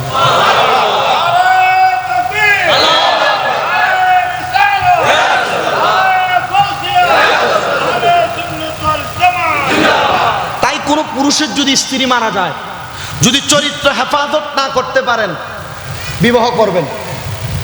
এখনকার সন্তান বাবার মানে মা ইন্তেকাল করার পর বাবাকে বিবাহ করায় না, ওই ভয়ে। কোন ভয়? সম্পত্তির ভাগ দিয়ে দেওয়া লাগবে, ঠিক না? এ চিন্তা করছেন? তার মানে বোঝা যায় আপনার ভিতরে রিজিকের মালিক আল্লাহ এই বিশ্বাস নাই, আপনার ভিতরে কুফরি আছে। কি আছে? এখনের সন্তান বাবা মারা যাওয়ার পর মা ইদ্যত পালন করার পর মাকে অন্য পুরুষের সাথে বিবাহ দিতে চায় না, যদি কোনো সন্তান জন্ম নেয় আর যদি সম্পত্তির ভাগ চায়, ঠিক না? এই জন্য যদি সম্ভব হয় কোনো মহিলা স্বামী ইন্তেকাল করেছে, তার চরিত্র হেফাজত করতে পারবে না, তাহলে তার জন্য বিবাহ করা জরুরি। আর যদি মনে হয় যে চরিত্র হেফাজত করতে পারবে, তাহলে ওই মহিলার বিবাহ করবে না, স্বামীর জন্য অপেক্ষা করবে। কখন বিয়ে হবে? জোরে জোরে কখন বিয়ে হবে? তাহলে একটা মাসালা আপনারা একবারে পরিপূর্ণ হয়ে গেলেন। কোনো মহিলা বিবাহ হওয়ার পর স্বামী যদি ইন্তেকাল করে, ওই মহিলা কমপক্ষে কতদিন পর্যন্ত অপেক্ষা করবে? 4 মাস 10 দিন। 4 মাস 10 দিন। আর যদি স্বামী তালাক দিয়ে দেয়, আরেকটা মাসালা, স্বামী যদি কি দিয়ে দেয়? তালাক দিয়ে দেয়, ওই মহিলা 3 তালাক পাত্তা যদি হয়, তাহলে ওই মহিলা 3 মাস 10 দিন অপেক্ষা করবে, ইদ্যত পালন করবে। কোথায়? ওই তালাকপ্রাপ্ত স্বামীর ঘরে। যদি স্বামী না রাখে, বাবার বাড়িতে ঘরের মধ্যে আবদ্ধ থাকবে। ওই মহিলায় 3 মাস 10 দিন ইদ্যত পালন করে পরবর্তীতে অন্যথায় বিবাহ করবে। আজকে আপনাদের এখানে যখন আসি, আসার পর হাটহাজারি পার হওয়ার পর কুমিল্লা বরুড়া থেকে এক লোক আমাকে একটা মাসআলার সুন্দর লিপিবদ্ধ পাঠাইছে। সে তার 2টা বিবাহ হয়েছে। কয়টা বিবাহ? 2টা বিবাহ হয়েছে। 2টা বিবাহ হওয়ার পর সে তার বড় বউয়ের কাছেও থাকে, ছোট বউকে বাড়ি করে দিছে, ওইখানে থাকে। এখন অসুস্থ হয়ে গেছে বড় বউয়ের বাড়িতে। কোথায়? বড় বউয়ের বাড়িতে অসুস্থ হয়ে গেছে। একটু মনোযোগ দিয়ে শুনবেন। আপনাদের কি কষ্ট হচ্ছে? আমি আপনাদের এখানে এসে মাইক ধরে ফেলছি, আলহামদুলিল্লাহ 1.5 ঘন্টা হয়ে গেছে। 1.5 ঘন্টা হয়ে গেছে, শুধু 8 মিনিট বাকি আছে। না, আমি বেশিক্ষণ ওয়াজ করি না, যতক্ষণ করি চেষ্টা করি আপনাদের সুবিধার্থে আমি কথাগুলো বলে দিয়ে যাই। এই মাসালাগুলো কি আমাদের জানার দরকার আছে না ভাই? জানার দরকার আছে না? আমি এই তালাকের মাসালা আলেমে শরহে বেকায়াতে আমার এক উস্তাদ মাওলানা ডক্টর সাইদুর রহমান হুজুর আমাকে যে পরিমাণ পড়াইছে, আলহামদুলিল্লাহ, তালাকের কোনো মাসালা শুনলে এটার মাসালার উত্তর কি হবে আমার ব্রেইনে আসে। হজের ব্যাপারে কিতাবুল হজের মধ্যে যে মাসালাগুলো আমার উস্তাদ আমারে পড়াইছেন, কি মাসালার কোথায় কি হবে, আলহামদুলিল্লাহ আমার দেমাগে আসে। সলাতের ব্যাপারে কোথায় কোন মাসালা সাবেত হবে, আমার উস্তাদ আমাকে যতটুকু পড়াইছেন, আশা করি যে প্রশ্নগুলো করা হয় আমার দেমাগে আসে। তবুও যদি না জানি, কেউ প্রশ্ন করে, আমি এতটুক বলি যে ভাই একটু দেখে বলতে হবে। কিভাবে বলতে হবে? দেখে বলতে হবে। এজন্য আমি পরিপক্ক হই নাই, কোনো মাসালা মানুষকে বলি না। তবু আমার এই মাসালা শোনার পর আপনার মনে যদি কোনো সন্দেহ জাগে, আপনি বড় আলেম, বিশেষ করে আমাদের লিয়াকত আলী হুজুর আপনাদের এলাকার সন্তান না? কথা বলে না? এই এলাকার না? হুজুরদের এই গ্রামেই। আমি তো যখন আমি হুজুরের নাম দেখছি, কিন্তু হুজুরে যে জামিয়ার উপাধ্যক্ষ আমি এটা জানি, লিয়াকত হুজুর আছে জামিয়ার, জবরদস্ত আলেম, কিন্তু এখানে যে হুজুর আছে আমি এটা জানি না। কথা কি বুঝতে পারছেন? তা আমি এতটুক বিশ্বাস রাখি, ওনাদের এই চেয়ারে বসার মতো বিন্দু পরিমাণ যোগ্য আমার নাই। বিন্দু পরিমাণ যোগ্যতা কি নাই? আমার নাই। উনি প্রতি বছর আমার মতো এমন আমার থেকে বড় বড় ছাত্র ছেড়ে দেয়। আমাদের কথা হচ্ছে, কখনো কোনো মাসালার ব্যাপারে আটকে গেলে, ছোট এবং বড় যে কোনো মাসালার বিষয় ওনাদের থেকে জানবেন। কথা বলে না? ওনাদের থেকে কি করবেন? জানবেন, অবগত হবেন, এবং ওনাদেরকে আপনার এলাকার ইসলামী যত অনুষ্ঠান হবে এগুলাতে দাওয়াতে রাখবেন, ওনাদেরকে এগুলাতে বসাবেন, এগুলা থেকে ওনাদের কাছ থেকে শিখবেন। কেন জানেন? কারণ এই জবরদস্ত আলেমদের মাধ্যমে আপনার মাঝে রহমত নাদিল হবে, আমার মাধ্যমে হবে না। আমার মাধ্যমে কি হবে না? রহমত নাদিল হবে না। কারণ আমার এক উস্তাদ বলছে, বাবা আমার উস্তাদের যে এলেম ছিল তার 100 ভাগের 1000 ভাগের 1 ভাগ আমার মাঝে নাই। আমি তো এখন বলতে পারি আমার উস্তাদের যে এলেম ছিল তার 1000 না কোটি ভাগের 1 ভাগও আমাদের সিনায় আসে না। কথা কি বুঝতেছেন আপনারা? এলমের দাম আছে না নাই? আমি আমার মাদ্রাসার ছাত্রদেরকে বলি, আপনাদের দোয়ায় আমার 6টা মাদ্রাসা। কয়টা? 6টা। 1170 পোলাপান আমার মাদ্রাসা। যারা মাদ্রাসার ছাত্রদেরকে নিয়ে রাস্তায় ব্লক করে আর মিছিল মিটিং করে, আমি চাইলে আমার এই পোলাপান নিয়ে রাস্তা ব্লক করে দিতে পারি। আমি এগুলা করি না। হ্যাঁ, আমি আমার ছাত্রদেরকে আমি এগুলা বলি, আমার উস্তাদদের কাছ থেকে যা শিখে এগুলা বলি। তো যেই কথা বলতেছিলাম মাসালাটা, উনি ওনার বড় বউয়ের বাড়িতে কি হয়ে গেছে? অসুস্থ হয়ে গেছে। তো অসুস্থ হওয়ার পর ওনার ছোট বউ ওনার বাড়ি থেকে বড় বউয়ের বাড়িতে আসতে দেখার জন্য। ছোট বউ দেখছেন, দেখার পর বড় বউ আইসা ছোট বউকে টিস্কারি করে না, আপনাদের লাগে দুষ্টামি করে না? বড় বউ মনে হয় বলছে যে অসুস্থ রুগী দেখতে আসছো, কিছু তো নিয়ে আসো নাই, খালি হাতে কেন আসছো? ছোট বউ উত্তর দিছে, আপনি আমাকে এভাবে ঠেস দিয়ে কথা বলেন কেন? আপনার ঠেস বলেন তো না টিস্কারি বলেন? টিটকারি করে কথা বলেন কেন? তো বড় বউ বলছে, তো রুগী দেখতে আসতে তো কিছু নিয়ে আসা লাগে। আসলে রুগী দেখতে গেলে কিছু নিয়ে দেওয়া সুন্নাত, তো নিয়ে আসা লাগে, আপনি আনেন না, এই জন্য বলছি। এটা করার মাধ্যমে দুইজনের মাঝে কিলাকিলি আর ঘুষাঘুষি লাগছে। আমি দেখার পর দুইজনকে আলাদা করে আমি আমার বড় বউকে একটা দিছি, ছোট বউকে একটা দিয়ে আলাদা করছি। আলাদা করার পর আমি আমার বড় বউয়ের আচরণ উগ্রতা দেখে আমি তাকে 3 কথা 3 তালাক দিয়ে ফেলছি। 5-6 সেকেন্ডের মধ্যে আমি 3 তালাক বলে ফেলছি। হুজুর, কিন্তু আমার তো রাগের মাথায় হয়ে গেছে, এখন আমি এই বউ নিয়ে সংসার করতে চাই, এই বউ নিয়ে সংসার করতে চাই। হুজুর মাসালা কি? হুজুর আমি কইলাম তালাক তো 3টা। তালাক কয়টা? 3 তালাক যদি হয়ে যায় এ ব্যাপারে মাসালা বড় শক্ত। মাসালা কি? এজন্য আল্লাহ রাসূল তালাকের সীমা নির্ধারণ করে দিয়েছেন। ডাইরেক্ট তালাক দিয়ে দিবে না, তালাক হয়ে যাবে এমন না। রাসূল বলছে, তোমার স্ত্রীর কোনো অন্যায়, একটা তালাক দাও, তাকে ঝুলাই রাখো। এখন আর তালাকের পরে কোথাও যাইতেও পারবে না, আবার তোমার সাথে ঘাটতেরামিও করতে পারবে না। 1 তালাক দিয়ে ঝুলাই রাখছে, এখন একসাথে 3টা দিয়ে দিছে। আমি বলছি, তোমার এই তালাকের মাসালা বড় সূক্ষ্ম, তোমার মাসালা নিয়ে আমার বড় হুজুরদের সাথে আমি বসতে হবে, তারপর তোমার উত্তর হবে। এজন্য মা বোন স্বামীর সাথে এমন কোনো আচরণ করবে না যে আচরণের কারণে স্বামীর মুখ দিয়ে তালাক নামক দুঃশব্দ বের হয়, তালাক নামক দুঃশব্দ বের হয়। আর আপনারা এমন কোনো কাজ করবেন না যেই কাজের কারণে আপনার স্ত্রী বিরক্ত হয়ে আপনার উপরও খিসা মানে মারার প্রস্তুতি গ্রহণ করে। আপনি করেন না? লবণ তরকারিতে একটু কম হলে তো আপনি মুখ বেড়াই খিছেন, তরকারির বাটি মেলা মারেন, এটা কোন খাসিয়ত? কি আছে না? বফিডা এমন লোক কি এলাকায় আছে কিনা? এমন বহু লোক আছে। কি ভাই এগুলা বলে না? আছে না এমন বহু লোক? আপনাদের কি কষ্ট হচ্ছে বাবা? আমি কিন্তু আমার ওয়াজ শেষ করে গুছাই ফেলতেছি, শুধু আপনাদেরকে মাসালাটা বলার জন্য একটু সময় লেট করলাম। আপনাদের কষ্ট হলে বিদায়, কবর ফুট লইছেনি। ঠিক আছে, আলহামদুলিল্লাহ। আগামীকালকে মাহফিল ব্রাহ্মণবাড়িয়া, কুমিল্লা থেকে এখানে আসতে 5 ঘন্টার উপরে, প্রায় 5.5-6 ঘন্টার মতো সময় লেগে যায়। তবুও চেষ্টা করেছি তাড়াতাড়ি আসার জন্য। আমাকে ওই যে ছেলে দেখে আমাকে রানীরহাট দেখে ওইখান থেকে কল দিছে আমাকে। আমি বললাম, আপনি কোথায়? হুজুর আমি তো রানীরহাট। আপনি কই? আমি তো রানীরহাট। তাই আমার সামনে দিয়ে হাইটা গেছে। এখন হুজুর আপনি তো আমাকে পুরো একবারে অবাক করে দিচ্ছেন। চিন্তা করছে যে মনে করেন আমি অন্য হুজুরের মতো, আমি অন্য হুজুরের মতো না। মাহফিল কমিটিকে বলবো আসতেছি, ভার হয়ে গেছে 8,000, আর আমি আসি এখন অক্সিজেন। এটা আমি করি না, আমি এগুলো করি না। আলহামদুলিল্লাহ, আপনারা আমার জন্য দোয়া করবেন।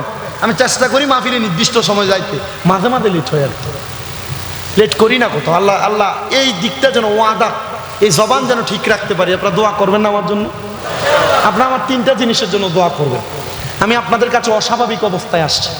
আমার আম্মা ঘরে PLID অপারেশন হয়েছে, হাঁটতে পারে না।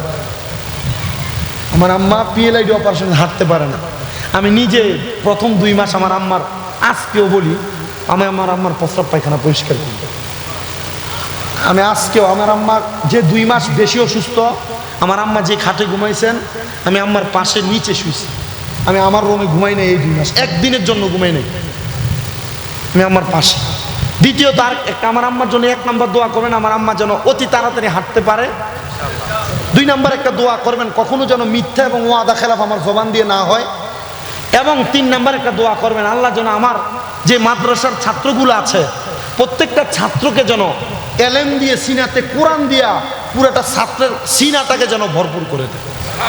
মানে আমার কাছে যে ছাত্রগুলা তাদের মা বাবা দিছে, এই ছাত্রগুলাকে বড় আশা করে আমার মাদ্রাসায় দিছে। ওই যে টাঙ্গাইলের ছেলে, জামালপুরের ছেলে, নরসিংদীর ছেলে, ব্রাহ্মণবাড়িয়া হবিগঞ্জের বাচ্চা আমার মাদ্রাসায়, হাজীগঞ্জ চাঁদপুরের বাচ্চা আমার মাদ্রাসায়, দূরের ছাত্ররা দিয়ে রাখছে। আমার এতটুকু ইচ্ছা, আমি মারা যাওয়ার পর আমার আমল আখলাক দিয়া আমি জান্নাতে যাইতে পারবো না, তবে আমি আমার যে ছাত্রদেরকে কোরআন শিখাচ্ছি এদের দোয়া দিয়ে আমি জান্নাতে যাইতে পারবো, আমার বিশ্বাস আছে। আপনারা দোয়া করবেন না? দোয়া করবেন না? আমার 3টা দোয়া, এই 3টা দোয়া আপনাদের কাছে চাই, আল্লাহ কবুল করেন, পড়েন আমিন। তো হাজরাতে মকবুল আহমদ শারহিনদের কথা বলতেছিলাম। মকবুল আহমদ শারহিন পরিবারকে সময় দিতে, বউ মারা গেছে, আর কি করে নাই, বিবাহ করে নাই। তো মকবুল আহমদ শারহিন বলে যখন আমি বিবাহ করলাম না আমার বয়স 85। বয়স কত? আমার বাচ্চার বয়স 16। এ 16 বছরের বাচ্চা, এর মাঝখানে অনেক লম্বা ঘটনা, বাচ্চা দেয় নাই অনেক দিন, এ তাহাজ্জুদ পরে বাচ্চা চাইছে, আল্লাহ বাচ্চা দিছে। সুবহানাল্লাহ বলেন না? তাহাজ্জুদ পরে বাচ্চা চাইছে, আল্লাহ বাচ্চা দিছে। স্ত্রী ইন্তেকাল করেছে, ইন্তেকাল করার পর আর বিবাহ করে নাই। ওই 16 বছরের ছেলে বলে আমি আমার আব্বাকে কখনো দেখি নাই তাহাজ্জুদ নামাজ কাজা করতে, কখনো দেখি নাই 5 ওয়াক্ত নামাজের পরে দুরূদ শরীফ তারা থাকতে। আমার আব্বাকে প্রত্যেকদিন দেখতাম ঘুমাইতে যাওয়ার সময় আমার আব্বা যান দুরূদ পরে ঘুমায়, কিন্তু একদিন আমিও ঘুমাইলাম, আমার আব্বাও ঘুমাইছে, হঠাৎ করে দেখলাম আমার আব্বা ঘুম থেকে জাগ্রত হয়ে গেছে। আমি জিজ্ঞাসা করলাম বাবা আপনি কেন রাত্রবেলা ঘুম থেকে লাফ দিয়ে উঠলেন, আপনার কারণটা কি আপনি আমাকে বলেন। উনি বলেন অন্য কোনো কারণ না, আমার নবী রহমাতুল লিল আলামিন নবী আমি মকবুল আহমদ শারহিনকে ডাকতেছে আমি যেন মদিনায় ফিরে যাই। আমি আমার বয়সের পুরাটা সময় আমি কাটাইছি, আমি নবী দেখতে পাই নাই। আমার ঘুমের মধ্যে আমি আমার কানের মধ্যে আওয়াজ শুনলাম রে মকবুল আহমদ শারহিন দূরে তাইকা ডাইকো না,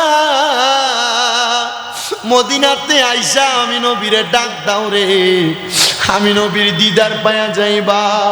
মকবুল আহমদ শারহিনের সন্তান বর্ণনা করতেছে এ জগতের মানুষ, আমার আব্বাজান সাথে সাথে উনি তাবু হাতে কাদের মধ্যে নিয়ে রওনা করছে মদিনার পথে। আমি আমার আব্বাকে বললাম বাবাজান আপনি একা একা মদিনায় যে নবী দেখবেন, আমারে কি একবার আপনি আপনার সাথে নিবেন না? আমার একটা বিশ্বাস গো বাবা, আমি যদি আপনার সাথে মদিনায় যাই আমি আপনার সঙ্গে নবীর দিদার পায়া যাইব। কে যাও বাই নবীর কাছে পাগলের আর জি আছে, কে যাও বাই নবীর কাছে পাগলের আর জি আছে, সালাম দিও নবীজির কাছে। বন্ধুরে এ গরিবের কি বা করার আছে, মাওলা গো এ গরিবের কি বা করার। টাকা পয়সা নাই আমার মক্কা মদিনা যাওয়ার, সালাম দিয়ে জানাই সালাম ওই নবীজির পাক রওজায়। টাকা পয়সা নাই আমার মক্কা মদিনা যাওয়ার, সালাম দিয়ে জানাই সালাম ওই নবীজির পাক রওজায়। কবে যাব মদিনায় একবার বলো না আমায়, কবে যাব মদিনায় একবার বলো না আমায়। আমার নবীজিকে দেখার স্বাদ জাগে। মাওলা গো এই গরিবের কি বা করার আছে, মাওলা গো এই গরিবের কি বা করার আছে। বলেন কে যাও বাই নবীর কাছে, পাগলের আর জি আছে। কে যাও বাই হে পাগলের আর জি আছে, সালাম দিও নবীজির কাছে। মাওলা গো এই গরিবের কি বা করার আছে। কত হাজি চলে যায় মক্কা আর ওই মদিনায়, কত হাজি এই মক্কা আর ওই মদিনায়, যাব কবে সেই আশাতে আছে। মাওলা গো এই গরিবের কি বা করার আছে, মাওলা গো এই গরিবের কি বা করার। ওই সন্তান ডাক দিয়ে বলে বাবা একা আপনি যাবেন না, আপনার সাথী বানায়া আমারে নিয়ে যান। হযরতে মকবুল আহমদ শেরহিন্দ বলে আমি আমার সন্তানরে নিয়ে রওনা করলাম। ওনার সন্তান নিজে বর্ণনা করতেছে আমি আমার আব্বার সঙ্গে চলে গেলাম। আমি যাইতে যাইতে আরব মরুভূমির মধ্যে যখন উপস্থিত হইলাম, চারদিকে কোনো মানুষ নাই। আমার আব্বাজান বলে আমি আর পথ চলতে পারি না, তাবু টানিয়া দাও, আমি মদিনাতে যাব। অল্প কিছুক্ষণ আরাম করে আমি মদিনার পথে যাব। আমার আব্বা তাবুর মধ্যে আরাম করতেছেন আর আমার নবীর উপর দুরূদ পড়তেছেন। একদিন, দুই দিন, তিন দিন হয়ে গেছে। আমার আব্বার শরীরের মধ্যে এমন জ্বর, আমার আব্বা দাঁড়াইতেও পারে না, কিন্তু আমার আব্বা শুয়া শুয়া আমার নবীর উপর দুরূদ শরীফ আদায় করে। হায়রে মুসলমান, আমার আব্বা যখন দুরূদ আদায় করে আমি চিন্তা করতে লাগলাম আমার আব্বা জান যদি এই অবস্থায় মারা যায়, মরুভূমির ডাইনে বামে সামনে পেছনে কোনো মানুষ নাই, কে আমার আব্বার জানাজা পড়াবে? আমার মাথার মধ্যে সেই টেনশন কাজ করতেছে। আমি রাত্রবেলা ঘুমাইছি, ঘুমানোর পরে হঠাৎ করে আমার আব্বার ঘর থেকে দুরূদ শরীফের আওয়াজ আসা বন্ধ হয়ে গেছে। আমি আমার আব্বার ঘরের সামনে যাইয়া দেখতেছি আমার আব্বার ঘর থেকে দুরূদের কোনো আওয়াজ আসে না। আমি আমার আব্বার ঘরে প্রবেশ করলাম, তাবুর মধ্যে প্রবেশ কইরা নাকার মুখে হাত দিয়া দেখি আমার আব্বাজান দুনিয়া থেকে ইন্তেকাল করেছে। ইন্না লিল্লাহি ওয়া ইন্না ইলাইহি রাজিউন। যখন আমার আব্বা ইন্তেকাল করেছে আমি ফজর পর্যন্ত চিন্তা করতে লাগলাম আমার আব্বাজানের জানাজা পড়াবে কে, গোসল দিবে কে? নবীর আশিক যদি মারা যায় তার জানাজা পড়ার লোকের অভাব হয় না, নবীর প্রেমিক যদি মারা যায় তার জানাজায় মানুষের অভাব হয় না। এটার একটা প্রমাণ আপনাদের রাঙ্গুনিয়ার সন্তান হযরতে রুহুল আমিন হুজুর যখন ইন্তেকাল করেছিল মানুষের অভাব নাই, বড় মাহের আলেম ছিল। আমার মনে আছে আমি একদিন 5 মিনিটের জন্য হুজুরের সামনে বইসা হুজুরের পড়া শুনতে আমার মনটা দিছে। হাফেজ রুহুল আমিন হুজুর যখন ইন্তেকাল করেছে, ইন্তেকালের আগে আমি হুজুরকে সাথে নিয়ে এক স্টেজের মধ্যে 3টা মাহফিলে বয়ান করেছিলাম। আমার হুজুর আমাকে একদিন বলে দিয়েছে তুমি দুনিয়ার জমিনের মধ্যে অনেক সম্মানিত হতে পারবা। হুজুরের যে একজন ছেলে আছে খায়রুল আমিন হুজুর, উনিও আমাকে একদিন দোয়া করে দিয়েছে। আমি জানি ওনাদের দোয়াগুলা কবুল হবে। ওনার জানাজায় মানুষের অভাব হয় না, কারণ ওনাদের এলেমের কারণে, নবীর ইশক মোহাব্বতের কারণে ওনাদের জানাজায় মানুষ পাখির মতো ছুটে আসে। ওই সন্তান বলে আমি চিন্তা করলাম আমার আব্বার জানাজা পড়াবে কে? ফজরের ওয়াক্ত সুবহ সাদিক শেষ হয়ে গেছে। আমি হঠাৎ করে মানুষের আওয়াজ শুনতে পাইলাম।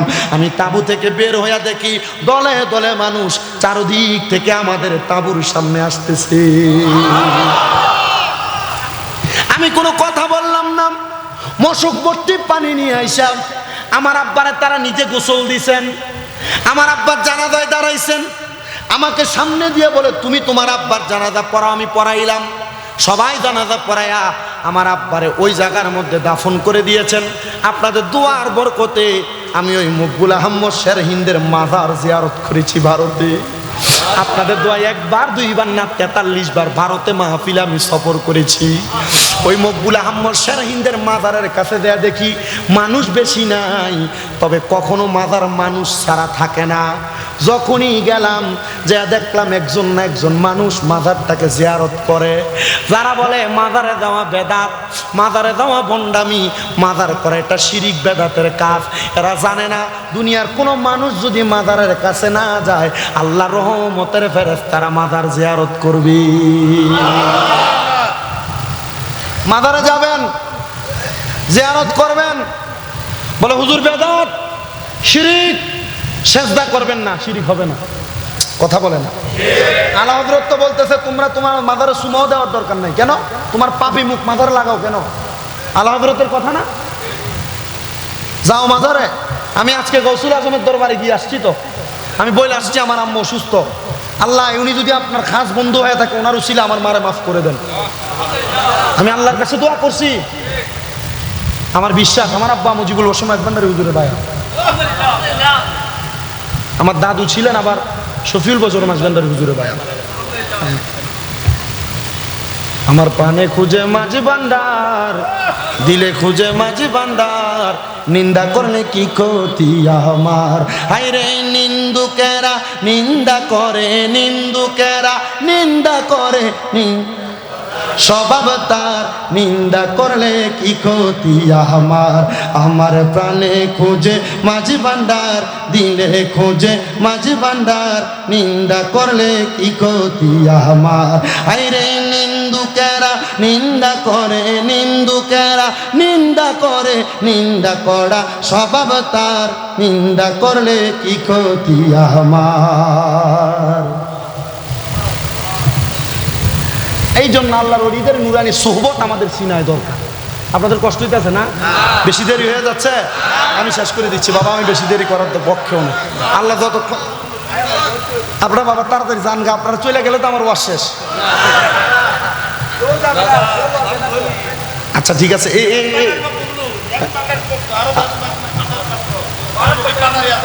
খাদেম রমেশের বাণী দলিল লিখেছেন তিনি, প্রাণ দিয়েছি পীর কদমে যা করেন তিনি। খাদেমে রমেশের বাণী দলিল লিখেছেন তিনি, প্রাণ দিয়েছি পীর কদমে যা করেন তিনি। হায়রে এসব নিয়ে টানা টানি, এসব নিয়ে টানা টানি, সেই সব আবার কি দরকার, নিন্দা করলে কি ক্ষতি আমার। আমার প্রাণে খুঁজে মাঝে ভান্ডার, দিলে খোঁজে মাঝে ভান্ডার, নিন্দা করলে কি ক্ষতি আমার। আইরে নিন্দুকেরা নিন্দা করে, নিন্দুকেরা নিন্দা করে, নিন্দা করা স্বভাব তার, নিন্দা করলে কি ক্ষতি।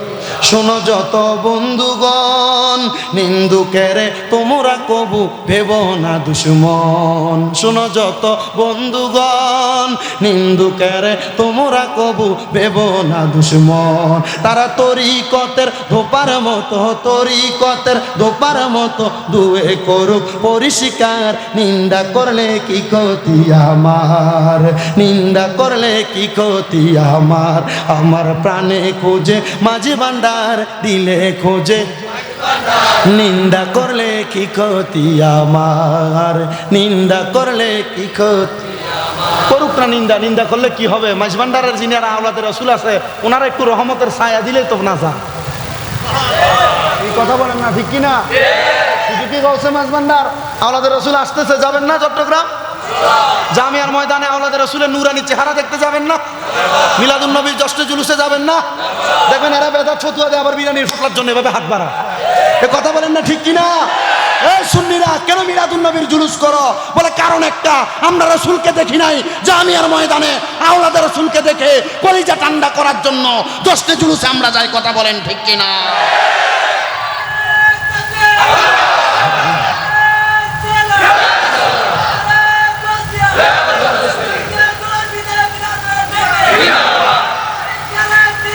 जिंदाबाद।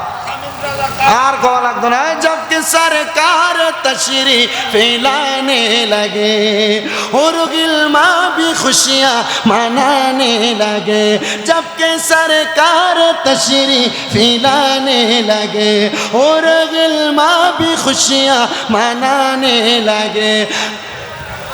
हर तरफ नूर की रोशनी छा गए, हर तरफ रोशन मुस्तफा क्या मिले जिंदगी मिल गए ए हलीमा तेरे खाते में आ गए दोनों आलम के रसूल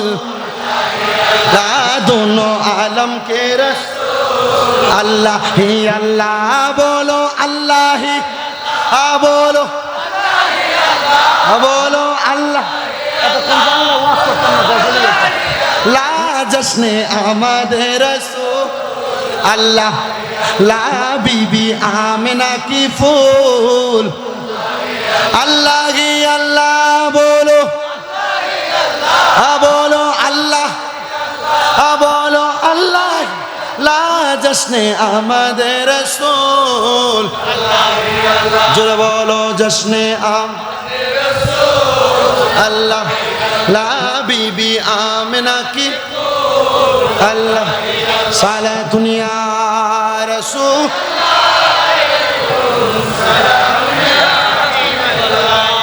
अलैकुम सलातुन या रसूल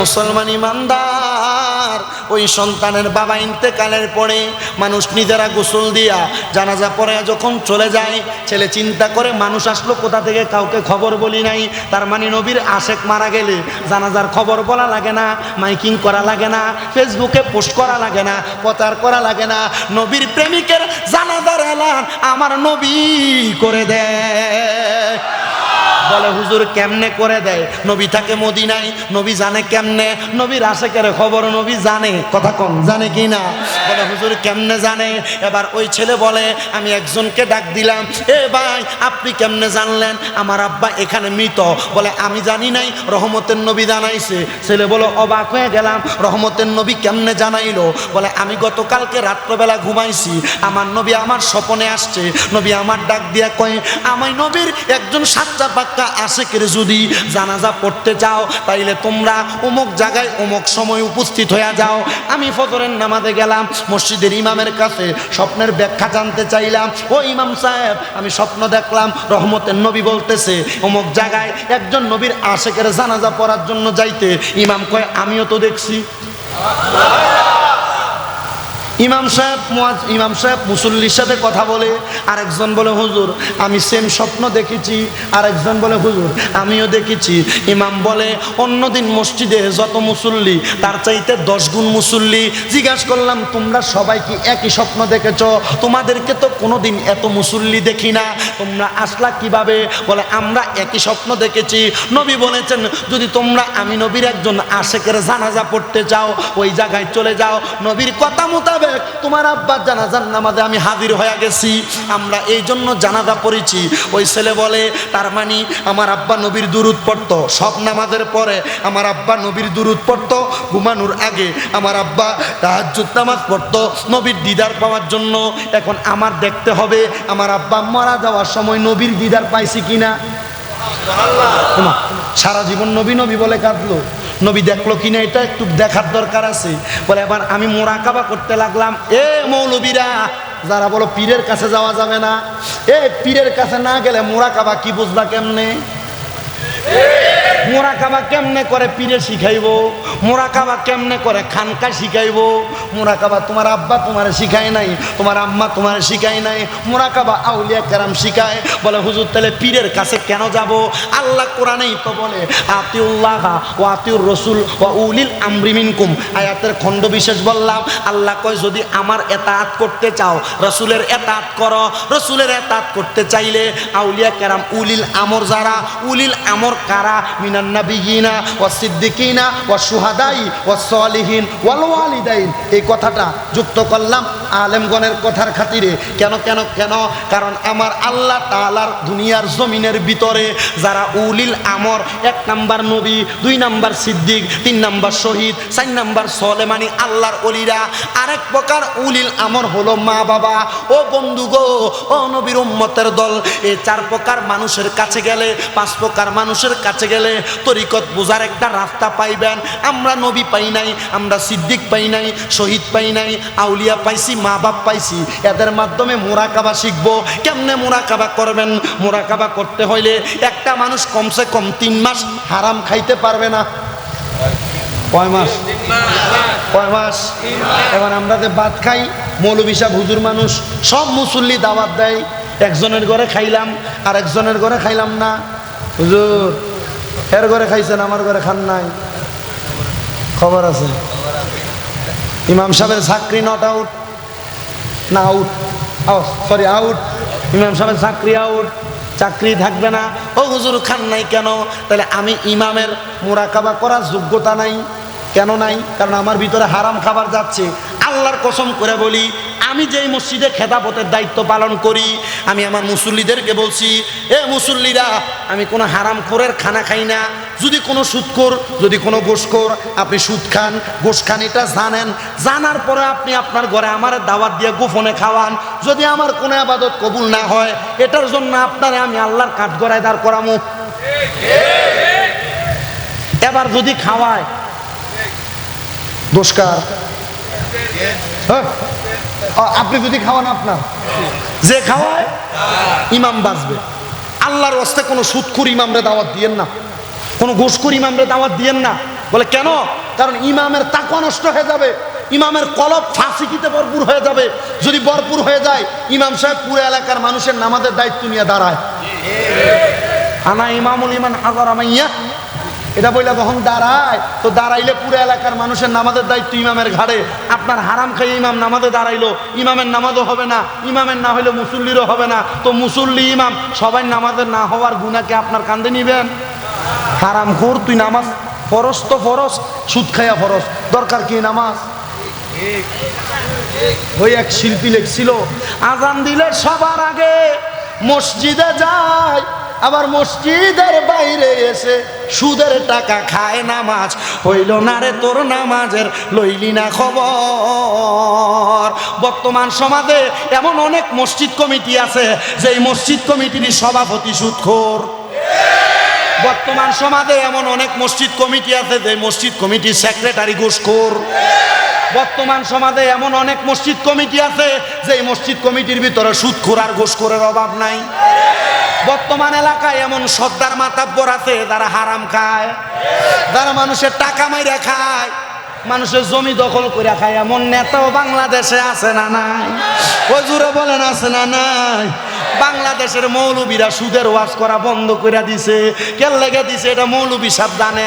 আল্লাহর কসম করে কই, এই সুদের ওয়াজ যদি মৌলবী না করে, আল্লাহ তাআলা এই মৌলবীর জিহ্বা কাটবে। এবার বলেন, বর্তমান সমাজে হারামখোর, সুদখোর, ঘুষখোর কমিটি আছে না না? কি সুদের ওয়াজ করার কারণে দিছে? সুদের ওয়াজ করলে হাদিয়া পাওয়া যায়। মারহাবা। এই এলাকায় কি সুদখোর আছে নাকি? সুদখোর আছে নাকি? সপ্তাহ সপ্তাহ সুদের টাকা খায় এমন সুদখোর আছে না নাই? মাসে মাসে সুদের টাকা খায় এমন সুদখোর আছে না নাই? বছরে বছরে সুদের টাকা খায় এমন আছে না নাই? 1,30,000 বছরে এমন সুদখোর আছে না না? সুদের টাকা পাইলে আবার সুদের ওয়াজ করলে হাদিও পাওয়া যায়, এমন মুসল্লিও আছে। মারহাবা। গাব তলে রেকর্ড করে দিছে রাঙ্গুনিয়ার মুরব্বী। মারহাবা। আবার দিছে সুদের ওয়াজের লেগে। ইটা জানলে তো প্রথম থেকে হালাল হারামের ওয়াজই করতাম। মসজিদ কমিটিতে সুদখোর আছে না নাই? হারামখোর আছে না নাই? ঘুষখোর আছে না নাই?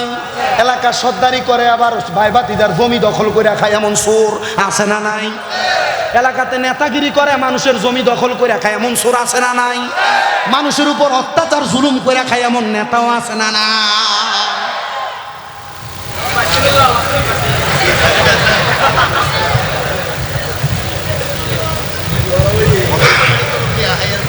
এই আপনাদের আরো আছে, দরকার আছে বাবা। বাবা কাবারু কানো তো এগুলো ওয়াদের দরকার আছে। আগামীতে ইনশাল্লাহ একজনে বলো না বলো, হুজুর আমি একটা গরু দিব, কোন রকম হাঁটতে পারে না, ল্যাঙ্গা আতুর হালকি দিয়ে ফালাই দিলে হবে, এমন একটা গরু দিবে। কেউ আছে?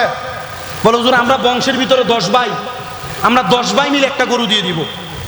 একজন শুধু বলবেন, হুজুর আমরা 5 ভাই, আমরা 5 ভাই মিলে মিলাদুন নবীর মাহফিলে একটা গরু দিয়ে দিব।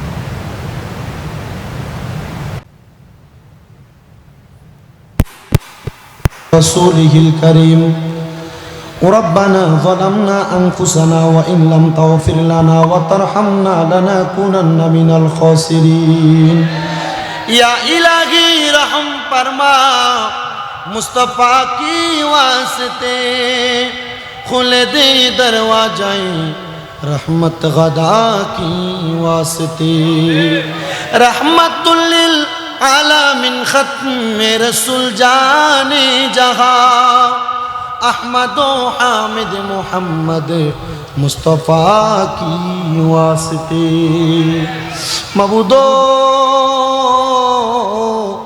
আল্লাহ একটু রহমতের নজর করে তাকিয়ে দেখেন এই চট্টগ্রাম জেলার অন্তর্গত রাঙ্গুনিয়া থানাধীন গাবতল এলাকাবাসী এবং ড্রাইভার ভাই বৃন্দদের সার্বিক সহযোগিতায় কাতালশাহ পাড়া ফুটন্ত ফুল একতা সংঘের ব্যবস্থাপনায় কাতালশাহ গাবতল কাতালশাহ মাঠ প্রাঙ্গণে সকল ঈদের সেরা ঈদ পবিত্র জশ্ন ঈদে মিলাদুন নবী সাল্লাল্লাহু আলাইহি ওয়াসাল্লাম উদযাপন উপলক্ষে 9তম আজিম উসান মিলাদ মাহফিল সাজায়া আল্লাহ সন্ধ্যা থেকে এখন পর্যন্ত যত দোয়া দুরূদ জিকির আজকার সূরা আয়াতে কারিমা বয়ান হয়েছে রব্বুল আলামিন এর হাদিয়াগুলা নামদার তাজদার মদিনা হুজুরপুর নূর মুহাম্মদ মুস্তাফা আহমদ মুস্তাফা সাল্লাল্লাহু আলাইহি ওয়াসাল্লাম নবীর দরবারে কবুল মঞ্জুর করে নাও বাবা আদম আলাইহিস সালাতু ওয়াস সালাম থেকে আদমের মুনাজাত পর্যন্ত যত নবী রাসূল সাহাবায়ে কেরাম তাবিন তবে তাবিন খুলাফায়ে রাশিদিন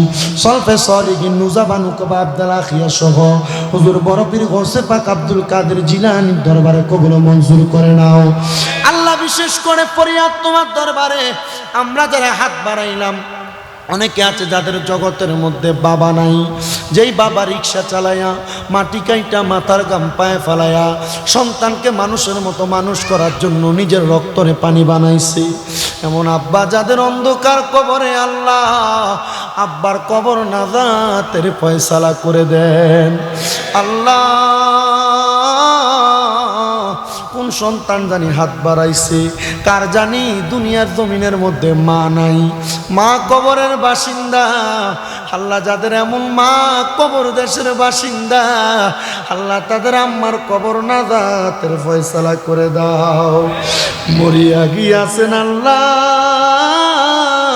আল্লাহ যারার মা বাপ মাফ করিয়া দেন না গো আল্লাহ কবরে রাজা আকাশেতে চন্দ্র সূর্য আল্লাহ উঠে বারে বার কবর দেশে যাদের মা বাপ ফিরিল না আর আল্লাহ যাদের মা বাবা কবরে আম্মা আব্বার কবর নাজাতের ফয়সালা করে দাও যাদের মা বাবা বেঁচে আছে হায়াতে তৈয়বা নসিব করো ও আল্লাহ ফরিয়াদ তোমার দরবারে অনেকে ব্যবসা করে চাকরি করে বরকত দাও অনেকে গাড়ি চালায় অ্যাক্সিডেন্ট থেকে হেফাজত করো আজকের মাহফিলে যারা টাকা দিয়া পয়সা দিয়া শ্রম দিয়া বুদ্ধি দিয়া পরামর্শ দিয়া মাইক দিয়া লাইট দিয়া প্যান্ডেল দিয়া মিডিয়ার বাইরা সহ সম্মানিত শ্রোতা মণ্ডলীরা তাবারুকের জন্য যারা নিয়ত করেছে আগামী বছর দিবে আল্লাহ প্রত্যেকের দানগুলা তোমার দরবারে কবুল করো এলাকার ড্রাইভার শ্রমিক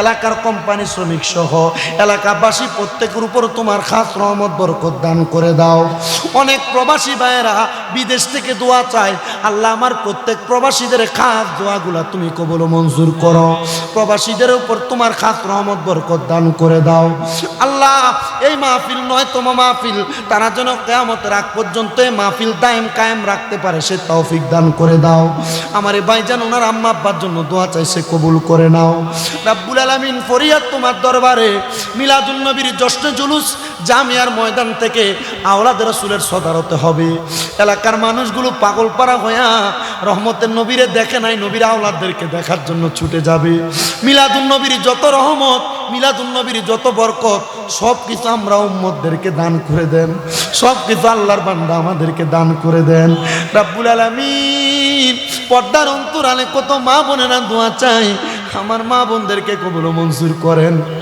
আল্লাহ, আমার আম্মা জান আজকে অনেক দিন পর্যন্ত অসুস্থ, আমার আম্মা জানকে আপনি সুস্থতার নিয়ামত দান করে দেন, পরিপূর্ণ সুস্থ করে আমার আম্মা জানকে আবার হাঁটার ব্যবস্থা করে দেন।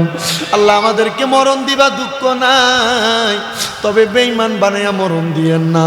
মরণের আগে বারবার মক্কা মদিনা তাওয়াফ জিয়ারত নসিব করায়া আখিরি জবানে মধুর কালেমা পড়াইয়া দিয়েন, লা ইলাহা ইল্লাল্লাহু মুহাম্মাদুর রাসূলুল্লাহ সাল্লাল্লাহু আলাইহি ওয়াসাল্লাম। আসসালামু আলাইকুম ওয়া রাহমাতুল্লাহ।